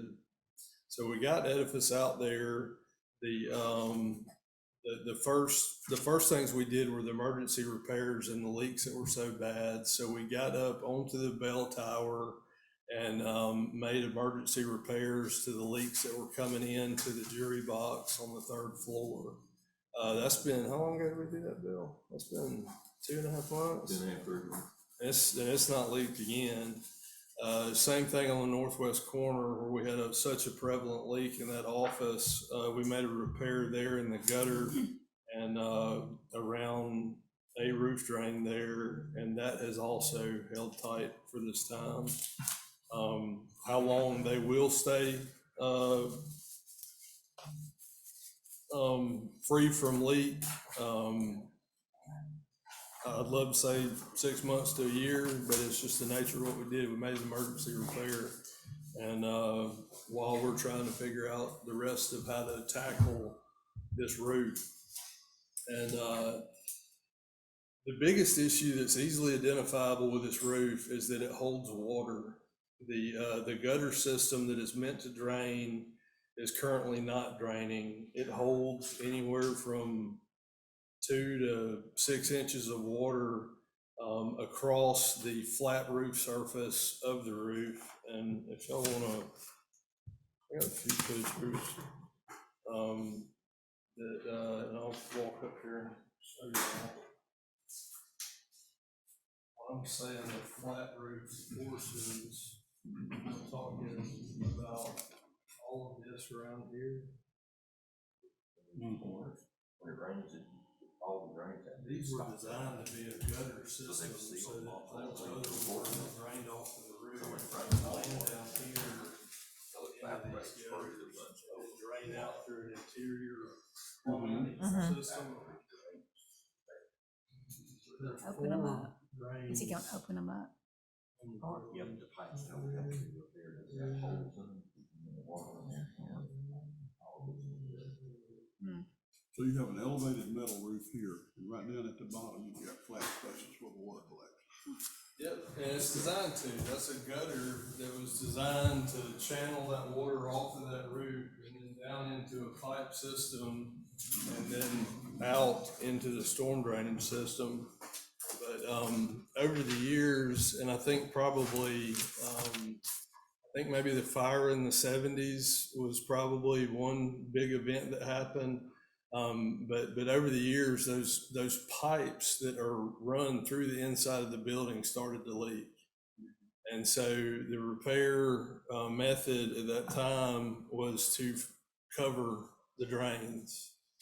And so currently, 3 of those 4 drains are flashed over and completely sealed off. And so as a result, the roof is holding water, and then it's actually running over the sides of the roof, and it's actually eroding the masonry of the face of the courthouse on all sides of it. If you ever drive by there and you see the white, they're called coins, but they're the large masonry architectural units in the corners. If you look up towards the top and notice where the face of those have fallen off, you know, you'll see one, they look white going all the way up, and there's like a brown one at the top. It's because water has run over the surface of that roof and actually worked its way in behind it and eroded that masonry unit to where it fell off of the building. Water builds up, and has to run off. Gotta go somewhere, Building. yeah. That's right. And so, our roofing consultant, even at his own, sacrificing his ability to, be able to design a complete re-roof system, and I agree with him wholeheartedly that the main objective that we need to do here is reopen those drains. And so what we did is we came on site and we opened up all of the flashings that had covered those roof drains. We ran cameras down all of those pipes to identify how substantial the problems with the pipes are and what the best method of repair would be. And what we came up with was to do a cured in place piping system, which is essentially lining those existing pipes with a resin that will harden and essentially become a plastic liner inside of those existing ductile pipes. And then we will run them out to grade and continue that process all the way to the stormwater system. And then replace the actual roof drain that's up on top in that gutter system so that the water now will drain into the gutter and into the drains and out into the storm system as originally planned. And I think in doing so, we're gonna eliminate leaks that are happening, ongoing erosion that's happening on the exterior face of the building. And I think that needs to be step one as far as consideration of how to tackle fixing this roof. The roof has still got leaks in it. It's still not a perfect roof. I mean, just the age of it alone, it tells the story. But I think step one is opening these drains back up, getting the standing water off of the roof, let it drain the way it's supposed to, and then develop a budget of what's left of these SPOS dollars to let our roofing consultant design as best we can with monies that are left to address other issues with the roof, to just kind of triage, the biggest problems with the roof, and then, immediate repairs, intermediate repairs, maybe 2 to 5 years down the road, and then long-term repairs that, that could be considered at a later date. You just wonder what the mindset was in the 70s to think that it was a good idea to close off those drains. Well, it was leaking in the building, and I mean, I'm somebody, understanding you somebody's got- probably hollered at somebody else and said, well, Maybe so, but I you wanted to mean- quit leaking in that building? I know exactly how to do it. I'm gonna close it up on top. Let it Well, run over the the pipe, the pipes have holes in them where you can stick your fingers through. Okay. So the only way to stop that from leaking interior was to, Close that Close them off, but I mean, it just, and then let it stand on the roof. I'm no roofer or contractor or anything, but I mean, it just doesn't seem like that was a good idea. What are those pipes made of? They're ductile iron, so it's cast iron and black. Fine. Mm-hmm. So do we have a cost on that? They do. Okay. Sure do. It's not cheap, but I mean, this stuff's got to be fixed. gotta be Or fixed. we're just gonna be in such disrepair that we can't fix it. that's right. There's nothing else we can do with the roof till we fix this problem. That's right, yeah, this is more paramount than fixing the roof. Yeah. Is getting the water off of it. And, I don't know if y'all have it in front of you or not, but I presented, Theron and his staff with a, proposal Yeah. to make these repairs to the drains, and in complete transparency, I also gave him a copy of, our estimate. It's got a total breakdown of all the costs involved to make these repairs. The total price for that is 169, 938. That includes, patch, that, I think that includes patching the roof and flashing. I think some of the stuff you've already done, and it will include, So the roof drains. the process will be to do this pipelining system, we'll have to go in from the top and the bottom. So, on the east side of the building, where the roof drains turn out into the storm sewer, it's actually accessible through the basement. So we'll cut those pipes there, and then we'll open the roof drains up at the roof level, and we'll be applying the resin from the top and the bottom. And then once that process is complete, we'll reconnect the pipes at grade and then install the new roof drains and then flash it back into the gutter system of the roof. Now, on the west side of the building, it's a little bit different. Those roof leaders or drainage pipes, they come straight out of the building and then turn out into the yard. In fact, there's a clean out at each one of them if y'all want to go over there and look in the yard. And so what we'll do is actually excavate the yard. We'll have to dig up a hole large enough, maybe 2/3 the size of this conference table right here, so that we've got enough room to get down into the hole and work on that pipe. And it'll be the same process there where we work from top and bottom to line the pipe and then make the pipe back up and go back up, replace the roof drains, and then flash it all together. That's the kind of the deep side, where we have the higher elevation of the lawn area there. And you guys, this also includes like some, and I haven't been as involved in this as maybe need be, but you'll go around and do some sealing, some painting, everything that was listed here. You have to tear out a lot to get to Yeah. the- Yeah, just repair it back. Yeah. So we've got some localized demolition, just selective demolition at those roof drain levels. We suspect pretty well what that gutter's made out of, but some of this stuff we honestly won't know until we actually tear it apart and get our eyes on it.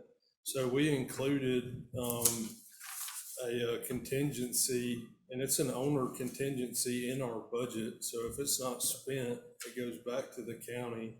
But we did include some monies in there for some additional repairs and maybe some additional demo work up on the top side of the roof. just depending on what we find when we start to tear them open. Is that in this 169, or is that in addition? That's It's- within the it's in there. 169. 10% contingency. 10%, okay. That's right, and so, and then we've also got, we're hoping to be able to access, those roof drains, not only from the top side of the roof, but also to make up those new connections to the roof drain from the office areas below. So we plan on taking out the ceilings in those rooms and getting tall folding ladders to get up to where we need to work on those pipes.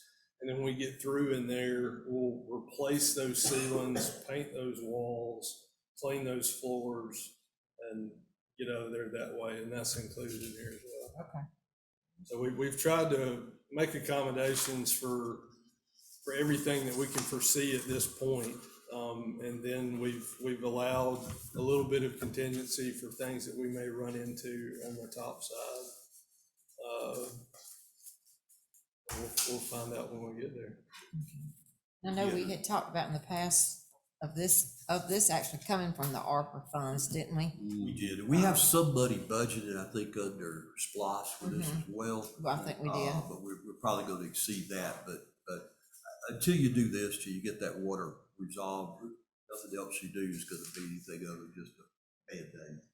The real cost is if we don't do it. Right, the real cost if you don't, yes. Yeah, and there is an alternative to this, and there's a reason that we went with this approach. The alternative is to go up through that building and tear the walls out to access the existing pipe and replace them all stick by stick. And given the nature of the construction of that building, the years of renovation, the fire, some of those walls, I mean, there's full CMU walls that encapsulate areas, that we'd have to tear out to even get to the wall where the roof drain is. And so that's why we went with this approach. And we felt, I think we spend over $250,000 tearing that courthouse apart to get access to these pipes and replace them that way. And in between the brick and the block. Right, And then you've got all the disruption of the offices that are there, just to say. that's right. And that's one of the beauties of this type of repair is the impact on the occupants is gonna be very minor. Very minor. In fact, I mean, we'll be in, one office at a time. We will do our very best to lower all of our trash and debris directly off the roof so that we're not carrying stuff down through the building. Of course, we'll still access it with foot traffic, but we'll make an effort to clean up every day and, keep our work safe, clean, and Well, Jay, you haven't met an obstacle yet, but when you put those tractors out there opening up that loan, you're gonna incur the wrath of the Meriwether County Garden Club, so you better be ready. Maybe you could invite them to participate in the replanting or something. Well, I mean, really and truly, over the years, all it's been done is put Band-Aids on it. Right. And this is the first time I think I've heard of something that actually stands a chance of correcting the problem. yeah, one of those roof drains, the one on the, That's northwest corner. yeah, northwest corner. So pulled the flashing off of the top of it, and the repair for that one was somebody had reached their arm down as far down in the pipe as they could and put a stop.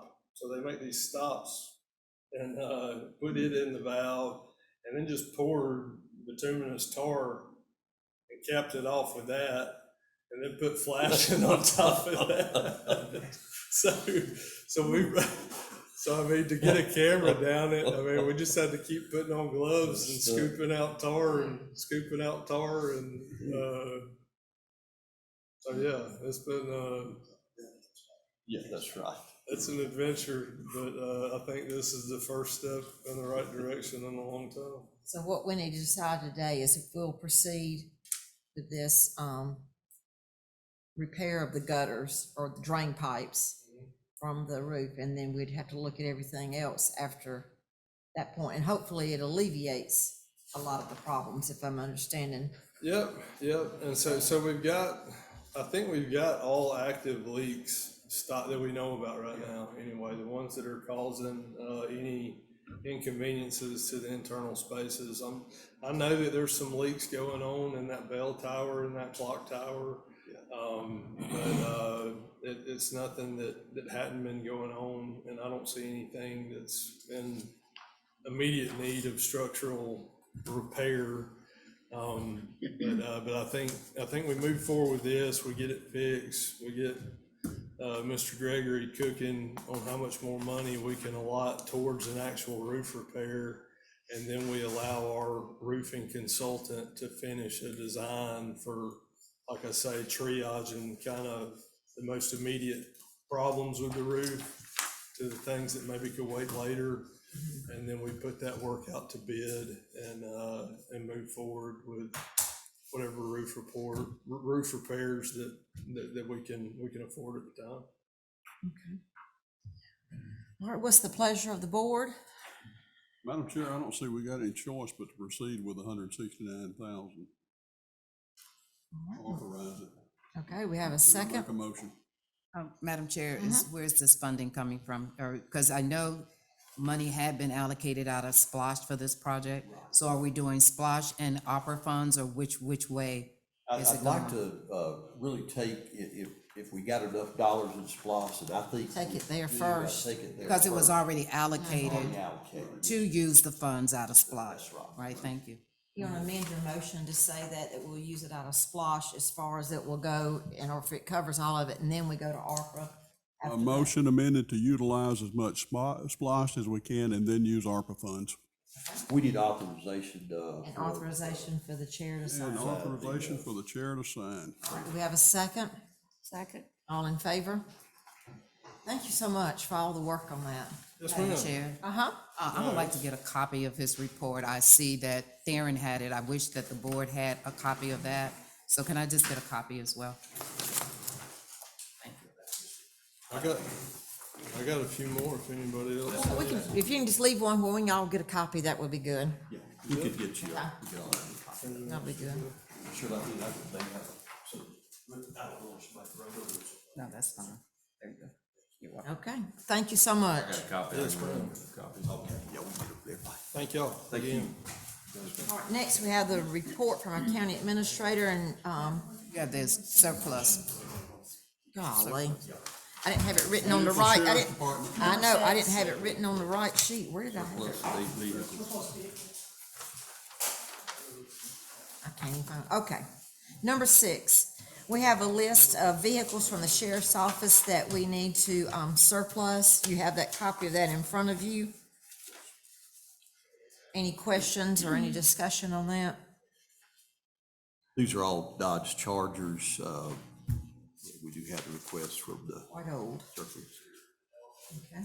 We have a motion to surplus the items listed. I move to surplus the items so listed. Do we have a second? Second. All in favor? All right, the next was authorize the chairman to sign a pre-application for a hazard mitigation plan grant. And Brenna's on the line, if you have any questions, we can ask him. Okay, He's does been anybody have working, any? gathered a lot of data and putting this report together. Do we have a copy of that in the report? No, we can get you a copy of, I know he was working on it as late as yesterday. Brian, can you hear us? Yeah, I got you. Do you have anything that you?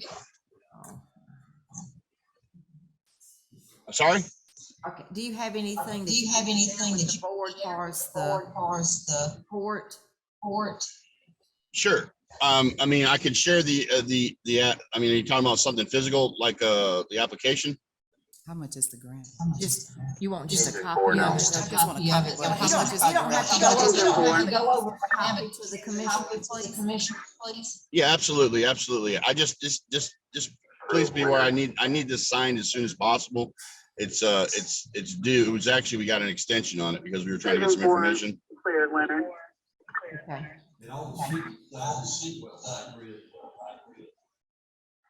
What's that? Yeah, I've been getting those back in. Ms. Beth, this is the same document you signed about 5 years ago. There's nothing really has changed much on it except just the players. Okay. You know the amount of the grant, Bruce? Yeah, it's in the neighborhood of $24,000, and the grant contractor they're going to accept whatever monies we get. And basically, what it is there's in-kind funding, but what we do basically is we cover that with employees going to these meetings and participating in the planning of the hazard mitigation plan. And so I think we actually were surplus money last year. I think we actually made money on the deal. Okay. Okay. Any other questions? Any other questions? But just FYI, this is the hazard mitigation plan that basically allows us to have federal funding of any grants and so forth. And in these meetings, what we do is we come up with any possible thing that we could need money for. I mean, a lot of planning goes into this, and this is about 2.5 years out. So we'll be starting this probably next year, but they just want, they did it a little early this year. Last time it was September. So now it was July. So that's kind of where we're at. Okay, thank you. Okay, Anybody thank else you. have any Anybody questions? else have any questions? If there are none, can we have None, authorization? can we have for the chair to authorization sign for the the chair to sign the pre-application grant? pre-application grant? Have a second? A second, All in favor? all in favor? All right. Now, was that everything? Now, was that everything? I think so. We'll move, next would have been our report from our county administrator, and she was unexpectedly unavailable to be here this morning. We'll move on to our county commissioners, Commissioner Hines. To the people that I represent in District 1 and to those in the county, I've been on this board 8 years, and I honestly have worked very hard to be very transparent. I've worked hard to keep myself available and listen to the citizens, and I've worked very hard to take what you bring to me and bring it back to this board. I am very disappointed today to know that after listening to my citizens and the sense of urgency of getting a certain road paved, I wasn't able to be successful to do it. But I will say to those on Beulah Evans Road and those who live off of Coyote Drive that I did my very best to hear what you had to say and brought it to the board as a whole. I think it's important that as leaders that we take the time to really listen to our constituents, because we are truly here to serve them. So once again, I do want the citizens in District 1, and especially those in that area, to know. And once again, I'm also very disappointed to know that we're now into our 5th, 6th year of our fire department, and it seems, I'm not sure when we're going to have the grand opening for the one in Greenville. It's a beautiful facility, and I'm excited that it's there, but I'm also disappointed to know that we have not moved forward with the one on Primrose. So once again, I only have 5 more months on this board, but in that 5 months, I'm still going to serve with the best integrity. I'm going to represent those that are in District 1 and those throughout this county, and I will always listen to what you have to say, and I will bring that to the board. Thank you. All right, Commissioner Plant. I'd just like to remind everyone that in the morning at the courthouse at 7:14, there will be the 4th annual statewide Bible reading. And it is where all 159 counties in Georgia participate, where the entire Bible will be read across the state. And this is referenced in 2 Chronicles 7:14. And I would encourage everyone that can to please come out and participate in this event. I think it's very important, especially in this day and age. That's it. Thank you. Thank you. One thing I want to mention, Commissioner Threadgill and I both attended the city council meeting in Manchester on Monday, and as we know, the Vic Dallas, who had been the recreation director for, I think it was 33 years, is that what it was? In recognition of his retirement and recognition of his time with the rec department, they named the splash pad in his honor, and I'm sure they'll be putting something out about that. Vic feels like it has been left in very capable hands. In fact, he said he would not have retired hadn't he not felt like they had, put someone in place to do that, because it certainly carried the rec department forward. And that's all I have. Commissioner McCoy? Yes, I'd just like to mention a couple of things, Madam Chair. Lake Meriwether, we now have the piping and plumbing complete there for the expansion that we're working on. And I think we've met Mr. Smitter's request on all of that, so I think we're looking good there. The new drive has been put in to where we're gonna have 6 new camping spaces, RV spaces there. So I think all of that's coming together and looking pretty good. The other thing I'd like to mention is the river ramp. If y'all recall, we leased this to the state about 2 years ago, and they've got plans to put in a nice up-to-date ramp, as well as making it ADA compliant, and pretty much fixing the parking lot down there. And we are still having trouble with people going around barricades, doing everything they can to go down to get on the river. Last Tuesday, when it should have been the first day of activity down there, we had somebody that went around, got on the river. We had to scramble to find out who it was, get them off the river. And then we tore the boat ramp out, and they're still trying to go down the ground into the river. So any help you can give us with that, or if the citizenry would just realize we're trying to do a good thing there, and it's going to be more than Meriwether County could have ever afforded to put in there, but we still have people trying to get around it. The latest thing is we've got a new cable across there. We're hoping that's going to keep the people out. But if they'll just be patient, give us 2 months and we'll have that thing open and going. That's all I have to say. All right. Thank you. Mr. Coy, right now, it's real critical. They've already shot the elevations. They have elevation stakes in the ground there. And of course, if people come down and knock the stakes over or run over with a car, that's about $1,000 to get that one stake put back in with the surveyor. So we did put the cable up, and hopefully people will understand it. But it'll be really nice with. I say the quicker they let them get it done, the quicker they can get back there to using it. That's right, sure could. All right, report from our county attorney. I have nothing to report. Do we have a need? Do we have a need for an executive session? Madam Chair, I would like to go in executive session to talk about litigation. Litigation, okay. All right. Anything else? All right, let's go over our future meetings before we go into executive session. We have the July 26th regular meeting at 6 p.m. And then today we have set loss negotiation meeting for 4 p.m. that day. If there's nothing else at this time, can I have a motion to go into executive session? So moved. Have a second? Second. All in favor? Can we add For litigation. real estate to that as well? 'Cause All right, I'd let's like go into to, executive session for litigation and real estate. All in favor? All right. All right, you may have a motion to go back into regular session. So moved. Have a second? All in favor? We're back in regular session. There was no action taken during executive session. Is there any other business to come before the board? Hearing none, can we have a motion to adjourn? So moved. Second? Second. All in favor? All right, we are adjourned, 11:21. Thank you.